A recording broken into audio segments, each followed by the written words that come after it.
Welcome to the IonaHoops.com podcast with your host, Guy Flatico. What's up, everyone? Season 5, episode 14 of the IonaHoops.com podcast. Like and subscribe if you're not doing it already. You're missing out, as this has been a fun ride for the Gales this year for sure. Uneven for sure, but also fun. And if you're not one of those delusional fans who thinks we should be winning 25 games every year, that is. But anyway, yeah, like and subscribe wherever you're listening to this podcast. Hey, tell your friends about it if they're Gale fans, and if they're not, make them Gale fans. We can always use more. Anyway, it's been a fun little stretch here, and we've got a couple of recruiting updates to share this one, and also we're going to talk about what's happened the last few games and what's to come. And we have no Iona Iotas either. Sorry. Hey, it's been a rough week for me personally. A lot going on, but. Don't worry about it. No worries. It's Iona basketball is going well, so that's what matters to you guys. Although I know some of you care more about me than just Iona basketball, but that's nice. Anyway, you guys are not here to hear me babble about all that. So let's dive into the good stuff. We're going to start off though with an offer roundup.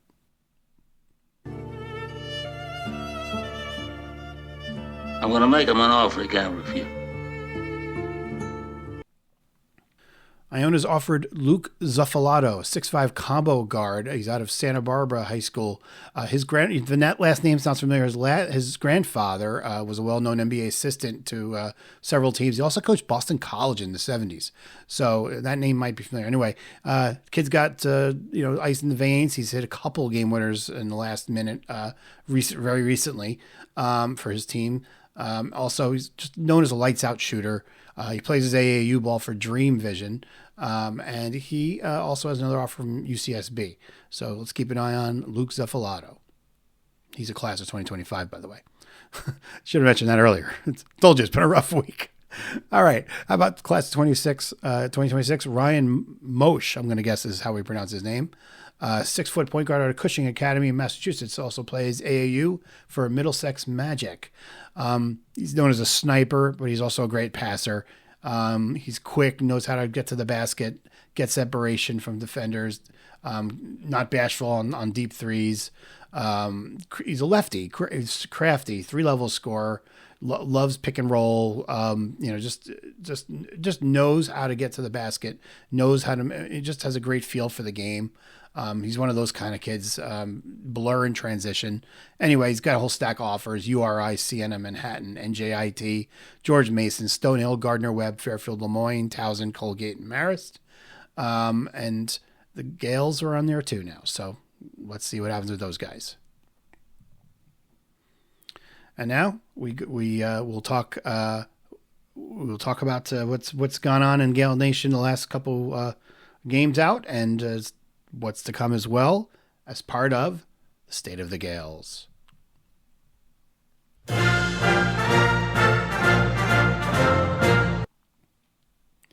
So not too long ago, before our game at home against Canisius, about 10 or so days ago, a humble aging podcaster put a post on the Iona message board and shared it on Twitter as well.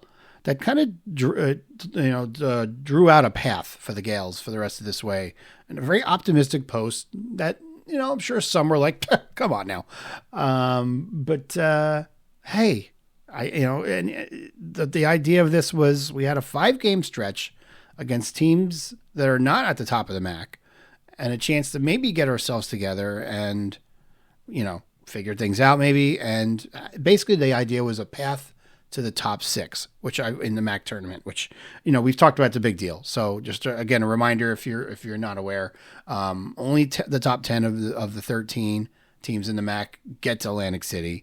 And of course the top 6 do not have to play a play-in round. So we're almost back to the days, if you remember, when the MAAC had 10 teams in it, 7 played 10, 8 played 9 in the pig round, we called it, the play-in game round. and then the rest of the teams were all, automatically in the quarters. Same deal here. If you get to the top 6, you're in the quarterfinals. So basically, I kind of carved out a path for that, starting with a home game against Canisius, which admittedly is the weakest team in the league. But then following that with a game against a Rider team that really has been up and down at best, and more down than up, honestly. And then a home game against a Siena team that's been rather erratic as well. And then, of course, a couple more games at Manhattan and then home against Fairfield. Again, these are teams that have been erratic at best, and a chance that if Iona can stabilize, can string together a bunch of wins and put themselves in position to, one, without a doubt, clinch a berth in Atlantic City, but two, that top 6, just get to that top 6. It makes all the difference in the world. And, well, here we are, 3 games in that stretch, and we've won all 3. So, I mean, again, yeah, I know people are going to say these are all teams that are not ranked high. Who cares? This is who we are. This is the league we're in. I mean, I'm sorry we're not in the Rick Pitino era. I'm sorry we're not in the Tim Close era where, top 125 was almost like a given. It's just not that time right now. Just so take where we are. And I don't know about you guys, but if this team gets to the top 6, they have a legit chance, I think, to win the tournament in Atlantic City. I've been saying that all along. It's still true. I don't care what Merrimack, Marist, and Quinnipiac's records are, because those teams are not scary by any stretch of imagination. They pale in comparison to some of the best teams we've seen in the MAAC over the years. Any of them can fall. We have a history in the MAAC tournament of seeing one teams go down. So I'm not worried. I would love to be in the 4 or 5 game in Atlantic City. And quite frankly, again, I said the path was to the top 6. We are in sole possession of 4th place right now. There's a gap. There's a gap between us and the top, but we lost by a close game. The Marist game probably should have won. Lost the game against Quinnipiac at home. Probably a game we should have won. Haven't played Merrimack yet. We do catch a break in that we don't have to go to Merrimack, but we do get them here. So we do have a chance to, we do have games at Quinnipiac and at Marist coming up and all that. And we do host Merrimack. Those are the 3 toughest games left. But let's face it, this is Iona. We're still not a great team by any stretch. And this is still league games. Every league game and on the road is always hard. Every league game is hard. I mean, how many one-sided games have we seen Iona play out of their 9 so far? There's been 2. We blew one team out, but even that, the blowout didn't happen until the second half. And then, the Sacred Heart game was just like the absolute natural disaster. I don't know what the hell happened that day. Well, I can tell you what happened. It was the first game after a tournament, a tropical tournament. And anybody who follows sports and gambles on it will tell you that's a dreadful game. And my advice to Tobin is to if you're going to schedule a D2 game next year at Iona, have it after any tropical tournament we're in or any tournament we're in. That's the game. That's the time to play somebody like that in a game that doesn't matter, because you don't know what you're going to get that first game back. The history has shown that across the board, across all levels of college basketball. Anyway, enough with all that. So, but hey, we've won 3 games. How have we won those games?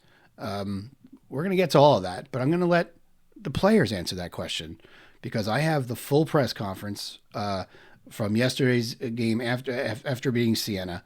We have Luke Jungers in here, Adam Jai is in here, and Day Reeves, all with comments, and then followed by Tobin. Let's go to that press conference now. Luke, biggest game since you've been here. What's going on out there? Tell us why you're all of a sudden feeling it. I mean, just working out, doing the things every day, doing little things, staying in the gym, and not losing focus of what the end goal is. I think that's really helped me, as well as just we as a team are playing so much better together, offensively and defensively. We're sharing the ball. I mean, when we got 3-4 guys in double figures every night, it's hard to stop a team that does that. And defensively, I just get a lot of energy out of my guards, turning people over, bigs, blocking shots, shit like that. That's good. That's where I get from. Adam, every week you see your game seems to go up another notch. What are you seeing differently than when you saw, say, in November? I'm just getting in my groove. I'm just now starting to get my feet wet for real. And also my teammates, my brothers, they're helping me out. They've been here before, so they just tell me little things.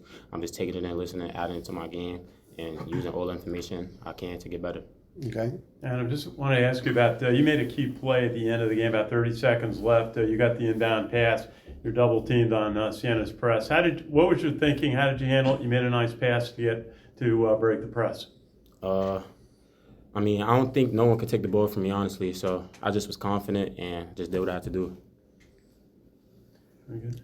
Dejur, just tell us about, the team got off to a good, strong in the second half. You went on a 12-2 run, but then Siena answered with 11-3 run. But then the game got really competitive, possession by possession. What was your thinking then? Just like we got to take one step at a time. Even though like when they start going on runs, we can't get scared. We just got to stay together. So every huddle that we went to, we just kept composed. Like, hey, everybody, we got this. Just keep on going. How does it feel? You had some tough losses, some close games. Now you've won 3 in a row, and you look like you have a lot of confidence. Yeah, I feel like them losses early on in the year, I feel like that helped us get to this point where we're at right now. We got it rolling, so I feel like we just got to keep going each and every day. Day and against the zone second half, you guys kind of struggled with it early on, and then you kind of adjusted, and you were flashing to the foul line. You were getting cutters. I mean, did you guys have to make an adjustment? Did you see something in their zone that you weren't prepared for early on? No, we prepared for it all week, but at times we were just stagnant. We were just sitting there. So I feel like once we start moving, it was hard to guard because we got shooters all on the perimeter. So once we started moving, it was just easy for us. I'm saying collectively there's a lot of depth on the roster, but it seems like the starting five stuck together a lot throughout the entire game. Like, now that you've had that synergy throughout a couple of games now with this group, like, how has that helped just in terms of the long-term outlook of the team, and especially with the win today, with the winning streak moving forward? Just like the starting fives played a lot together. Yeah, I just feel like we go together well. We have 2 great creators, me and Dede. I feel like we're the best playmakers in the MAAC, and then we have 2 great shooters, Justin and Luke. So with our playmaking abilities, we just get in the paint, find the shooters. That makes the game easy. Good. Luke, you were 4 of 7 on 3-point shots today. You gaining your confidence on that outside shot? Yeah, I've always been a shooter, though. It don't matter. Yeah, I like that. Is it key for you just that you make one early in the game, then you feel more confident about taking the shot? I mean, Tobin always tell me, if you open, shoot it. So just got to keep doing that. Thank you. You can open up. All right, gotcha. Good to get that win. Crazy game, obviously. With I thought we played. I thought we just. Second game on these weekends. Sometimes it's a gut check. I thought they played tough and hard nosed, and I thought we didn't play great the first half. Then we got a little lead in the second half, and it's kind of been everybody who's been here has seen it before, and they made a run at us, and we by a lot of things, our own mistakes and things like that. But the one kid, Coyle, can really shoot it, and they made some shots, and we know he can shoot it. That's been talked about, obviously, but he still gets open shots or wide open, shots off penetration. So that he made a run, and I think we did a nice job down the stretch. Dejur did a good job against the zone at the high post, hit some shots in there. Adam made some plays down the stretch. I thought Yafet was really good defensively down the stretch. But yeah, it's a good win. We have to get a whole lot better, but we're sharing the ball. We had 17 assists again today, so there are some really good things that we're doing. Jungers has obviously gave us a jolt here offensively, which is what we need from him. And so, yeah, it's great, and great to get that win, and we get a little bit of a rest here before we go into next week. Game kind of turned a bit when Siena switched to the zone. Yep. What did you guys do in the huddle? What did you talk about in the huddle? Well, we tried a couple things, right? So we knew they were going to go zone at some point. That was going to happen because they've been doing a lot of that recently. And so it was actually a good job by Jerry doing that at the right time, I thought, because we kind of had gotten good shots against our man-to-man defense. We struggled early on. I thought when Dejur is really good at the high post, and we got him the ball at the high post a few times and got us some good shots. He made some nice passes, got us some good shots, but it slowed us down. Like we couldn't get a lot of movement. We kind of got a little bit stagnant. It was funny because and we didn't score, and then it hurt our defense. I still think defensively we can be a whole lot better. And it's like not from lack of trying. It just we have mental breakdowns sometimes that just don't make any sense, and so. That has to get better. But listen, they're a good, dangerous offensive team because Marcus Freeman can shoot the ball. Shout's a good player. Quirrell's a good player. Doty's playing great. So I was happy that we found a way. Just found a way to get away. I'm not sure. I will have to watch the tape and see how we did it. Yeah, you held them to 39% for the game, 33% from 3.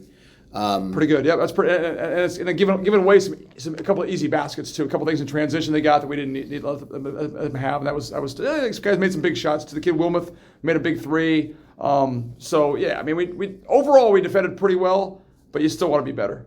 You fat worried about being invited to Christmas next year? He said that? No.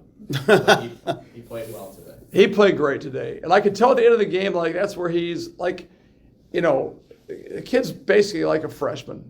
A lot of stuff's new to him. So like ball screen defense, at Siena he fouled a lot, and then today I could see a conscious effort from him not to foul and just be active, and he did a really good job of that. He was talking.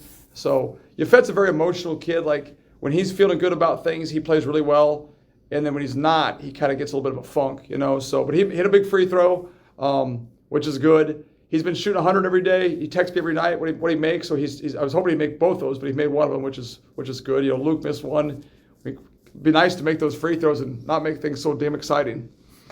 Coach Adam had a couple of back-to-back plays, made it 59-56, and I thought with 30 seconds to go, he took the inbound pass and was able to hold off two defenders, got a pass off to break the press. That was kind of a key in that situation. Yeah, like you get to that point in the game. I told him we called timeout. We had no timeouts left. I said, we got good guards. You guys got to get open. There's a million plays we can run, but like our best guys have to get open. So he got open. Day got open.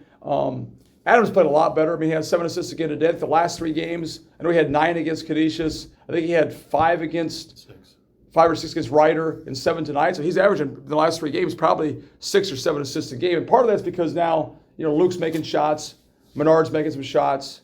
And he's finding open guys. He's getting better. I think the whole team is getting better. I think the ball's moving a lot better. We just got to get better at some certain things we can get better at. Is the team just gaining confidence? You won the 3 games in a row now after you lost some close games. Is the team just learning how to win? Yeah, I mean, I think winning helps everything, right? Winning helps the attitude. They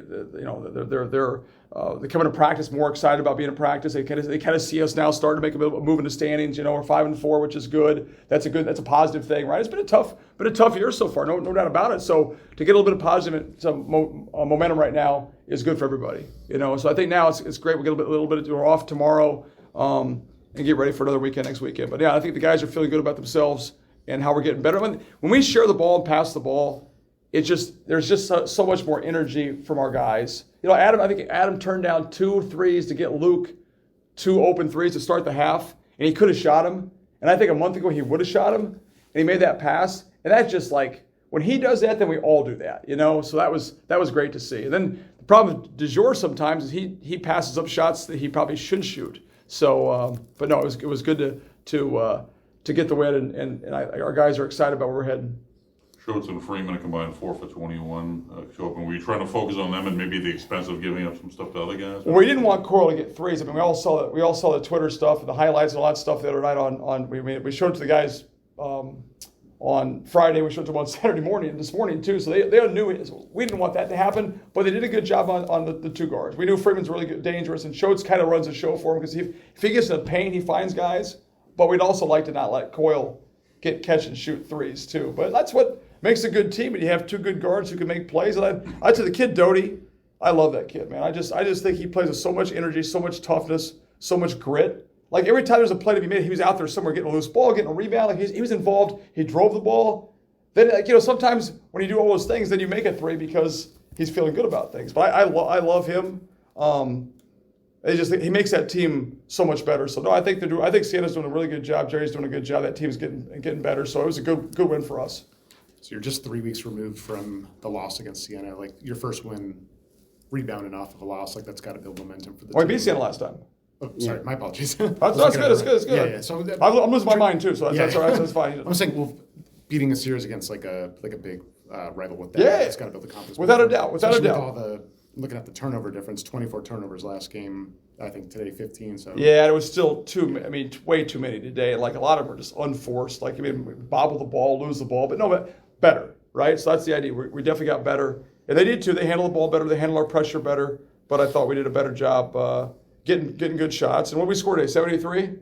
72. I mean, like we're getting in the 70s. We'd like to be in the 80s if we could, but we're inching closer. We were there for a while. We were in the 50s and 60s. So like we are scoring more points, getting better shots. We've kind of went to a more of an offensive lineup. Like Jungers and Menard help us for that respect. So listen, beating rivals is obviously twice as great, but also they're a good team. And listen, the MAAC is pretty balanced, right? So I think every night's going to be. I mean, for us, every night besides Sacred Heart's been like this. Every game has been, besides Canisius a little bit at home, everything's been like down to the wire, 5 minutes to go, could go either way. And I think if you look at Siena's scores, it's probably been the same thing too. So it's very balanced. Are you finding the right starters? I know you think globally, like starters, rotations, groups. Are you closer to that? We talk and watch all that tape and all that stuff. And at the end of the day, we're like, let's just go play Jungers and Menard because they make us a better offense. They make shots. And kind of like, see you, Mark. Drive safe, right? Thanks, It's Coach. good to see everybody always. Great seeing you. So the idea was like, we'll yell at them about their defense and work on their defense because you can't yell about missing shots. So sometimes the guys off the bench, look, we need more awesome guys on the bench, but those guys are not great shooters. So it's like you can yell and scream and holler all you want to.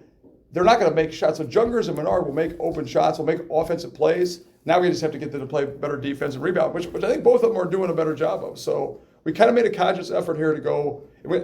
Our offense changed. We've changed our offense twice. One time going to more structure. And now we've kind of loosened up the structure and more movement now. I think there is more movement in what we're doing, which is good. Related to rotation and more movement on offense, can you give us an update on Biggie? No. I mean, still not away with the team. So, like I said. Is he gone? No. I mean, listen, nothing's final right now at all, right? Like I told, we've been focusing on the guys that are here, the guys who will do the right things, the guys that'll prepare the right way, play for each other, I hate it. Like I hear things like that about in college basketball or just in team. You see Jimmy Butler, right, with the Miami Heat. You see guys that stuff's going on. Like to me, it's different because I'm a coach. I would play and this is what I do my whole life. My dad was a coach. Like, just come to the gym, work hard, be a good teammate, be coachable, and life's easy. That's all you got to do. And I know guys sometimes, but if you just do that, good things will happen. And you watch the good teams that do well, that's what happens. And so we have now the guys that are playing, that are here, are doing those things, and it's been a fun group to coach the last few weeks. So we're not perfect, we're not a great team, but we are getting better, we are being more unselfish, and there's a little bit more positivity from us from that standpoint. Coach, are there more outside voices reaching the players today because of NIL? Oh, I mean, and I mean social media and all that stuff, right? NIL, transfer portal. I mean, it's feel bad for them. The structure, the system that's in place right now is such a mess where you don't blame the kids. It's not their fault, right? They're just such a kid plays well and it's like, a guy plays well for us and, all I hear about is, well, he'll probably go someplace else next year. I get 25 texts like, well, I've heard that, such and such is contacting him. I heard this is going on. That's what happened last year, right? So we're trying to exist in a situation, in a environment where it's like, there's no rules, there's no morals. I would say a lot of times from a lot of schools, like a lot of people, we're not going to do that. If the kid's having a good season, let him have a good season. Talk to him after the season's over, right? Like let the kid be. But it's happening in football. I mean, I saw Notre Dame football just play the national championship game, and they have like 6 or 7 guys transferring out, and who else was?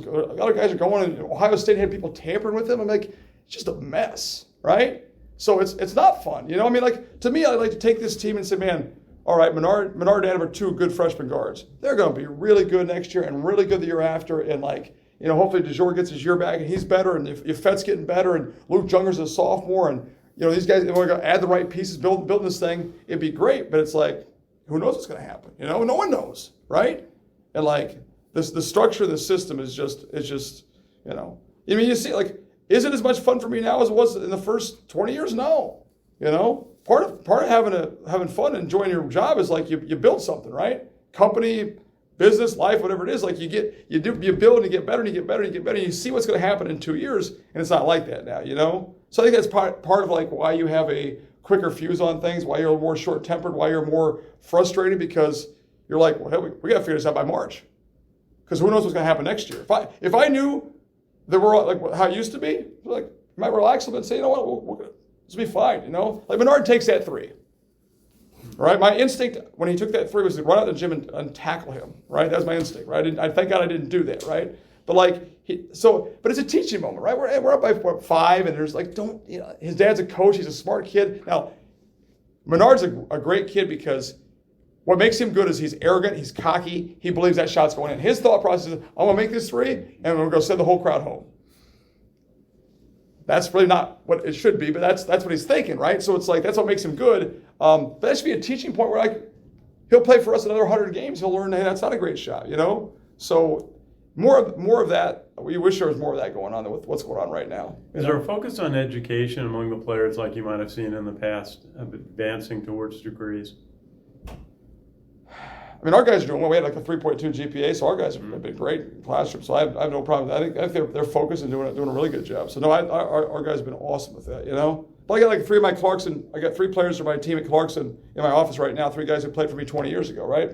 My first teams, and they're all here. They all graduated, all doing well. One, brought their families here, brought their kids here. I coached those guys for 4 years. That's the kind of relationships you want to have in coaching college athletics, right? Or high school athletics or whatever it is. Can you still have those anymore? I don't know. Who will play for me for 1 year and bring their family back here in 10, 15 years? I don't know. But I got 3 guys in there now. We're going to have a few beers and wings and tell stories. And and they were all freshmen. And they were all made mistakes and did stupid things, and then they got better. That's what it should be about. So as education, too, Ken. Education is not just what happens in the classroom. It's also what happens off the court. It's the relationships and the bonds Iona's an unbelievable place because there's so many people who love the school, the program that will support you, but it's hard to build those relationships in 8 months, And you wish it was like there was a little bit of structure and system to it, So, but I don't blame the kids. It's just all hell's broken loose here, and it's we have to learn how to do well in this, and it's been a challenge for us here the first 2 years, obviously, It should have been like last year. You bring in a group and you keep a bunch of guys and you build it. By this year we have 9 or 10 guys, and you build it. And by the 3rd year you got 10 guys that are all been in here for a couple of years. It's not like that anymore, So, and we're not going to go out and spend, like some schools and spend $1 million on a player. So we have to do it a different way, But I like this group. I think they're getting better. It's been fun to coach them the last couple of weeks. I think we got a long ways to go still, but we want to be really good by the time we get to March. Have you changed your sideline demeanor over the last couple of weeks? What do you think? That's a good question. If you're watching me, what do you think? I think that you've toned it down. Good. I kept my sport coat on. Yes, for 2/3 of the game. Yep. Well, part of it was sitting down a lot. Part was I really like that sport coat. I bought that down in Alabama. I went to see my son down there, and it was a great clothing store down there in Tuscaloosa. So they had a great sport coat. I bought that sport coat. My wife's out of town. She's on a girls' weekend. She's in Tennessee. And the shirt I wore, she really didn't like that shirt. So whenever she says she didn't like something, I tend to be like, oh, so I wore the shirt she didn't like today, and I wore that sport coat. So I like that combination. But I've tried to be more patient, right? I just said, I'm more frustrated the last 2 years because I think we're all in a rush to get it figured out. We're I think in the past you'd be like I said, this will take time, right? You're trying to and like I told you, I think I screwed this team up by our schedule. I wanted to schedule like you did in the old days. Okay, that's going to make us better. We have more experience. We're going to understand. We overscheduled, and then we lost some games, and lost some confidence, and lost a little bit of our juice, and we're trying to recover that back to how we are. So but I'm trying to be more calm. My good friend Brandon Steiner, he gives me advice on my call. He saw Tommy Amaker when we played Harvard, and Tommy doesn't even Tommy doesn't even move.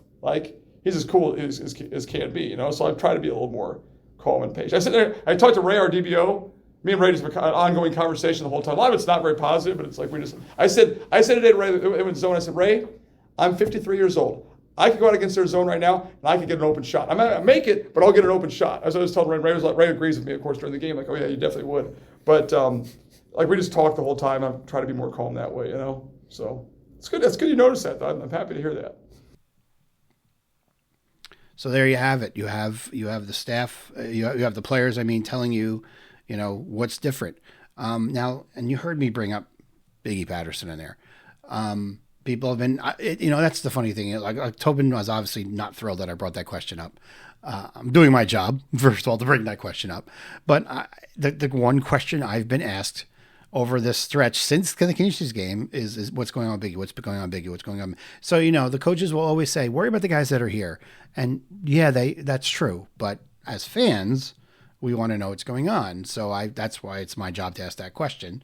Let's face it, with each passing day that Biggie's not with the team, it's obviously more likely that he's gone.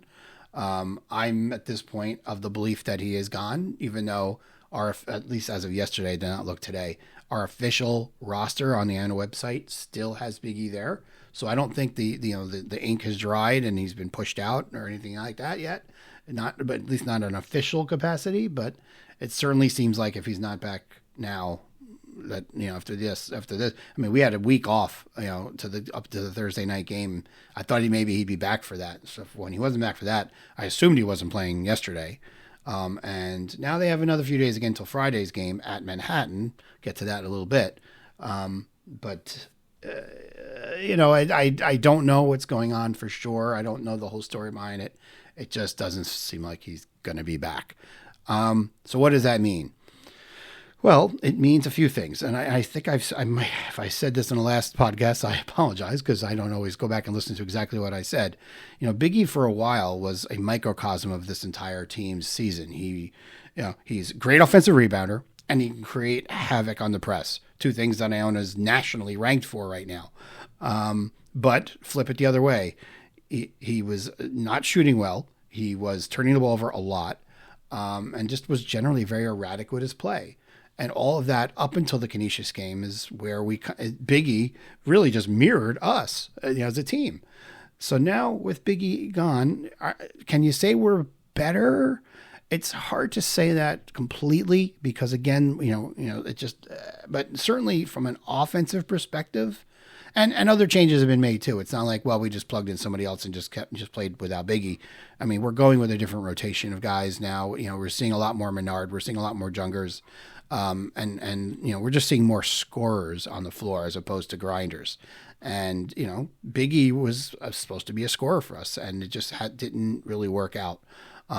So I do think in a lot of ways, it was I don't want to say disruptive. Maybe that's not the right description, but in some ways I think he kind of just didn't fit into what the offense is. Like, if Biggie were to come back the next game, can you just plug him in there and the offense is going to look the same?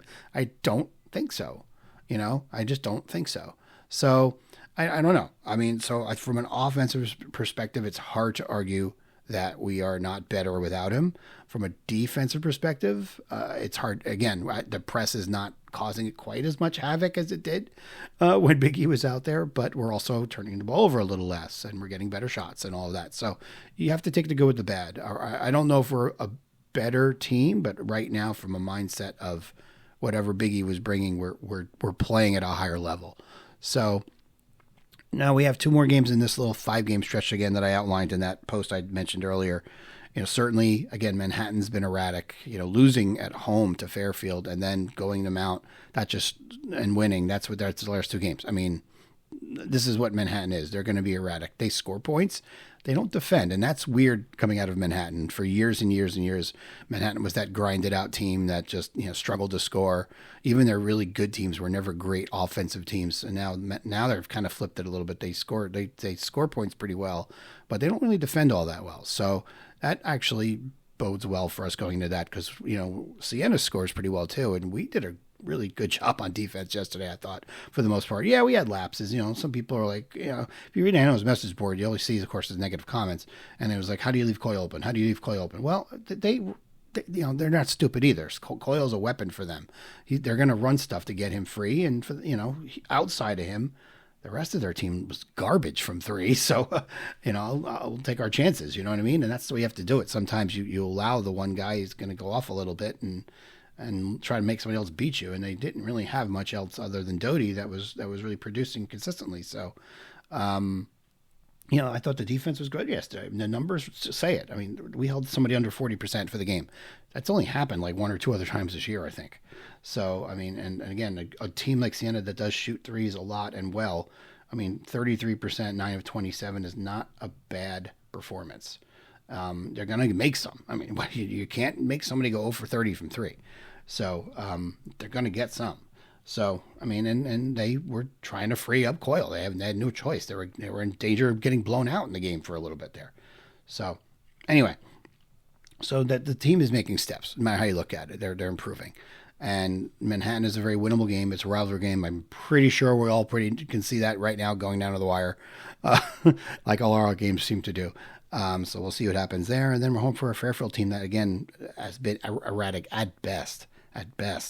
But I think given that we've lost to them already, I think we'll be pretty focused for that no matter what happens in Riverdale.